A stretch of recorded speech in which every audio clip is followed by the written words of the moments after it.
Well, this next song has a little story that goes around it because it was written about us a long time ago. And in the 1960s, in 1965, my family moved up to San Francisco, and I was a senior in high school, and I met Lindsay once. He was a junior.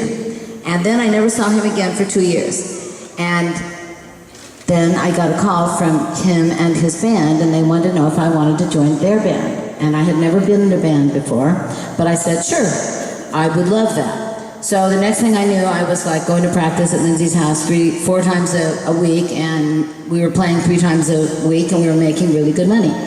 And so my mom my parents were supporting me. I was going to college also, and they didn't make me give them the money. They let me keep it, which was, I think back on it and I go, I can't believe that they didn't take that money from me.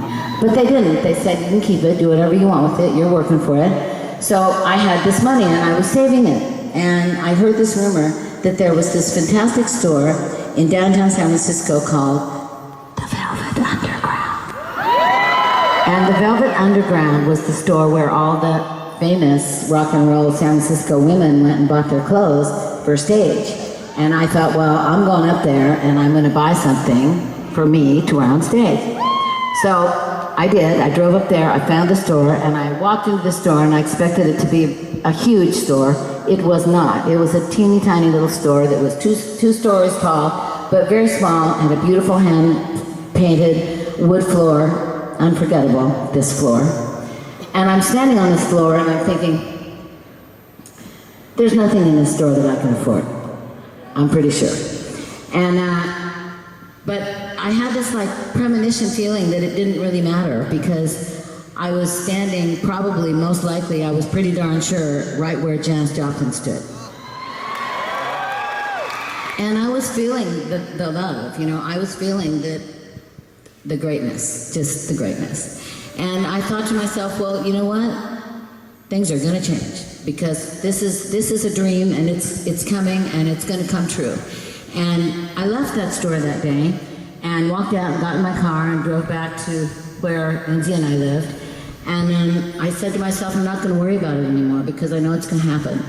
And the reason that I'm telling you this is because if you look up here and you see these 5 people who were totally 5 kids at that point that had no idea that this could possibly ever happen, any of us.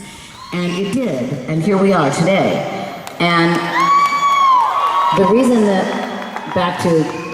I'm telling you this is because if you have a dream and you believe in it in this crazy day and age that we live in with all the nuts stuff that's going on all over this world, you should just feel full of grace and you should absolutely go after your dream. And don't let people get in your way, and don't let people tell you that you're not smart enough and you're not talented enough and you'll never do it, and you've heard it, and all the jaded people come out and it's like, just get out of my way. And really, you have to just do it, and you have to believe in it, and you have to put your feet solid on the floor and look up into the stars and reach up there and grab a star and pull it down to you and take it to the Velvet Underground. And stay there!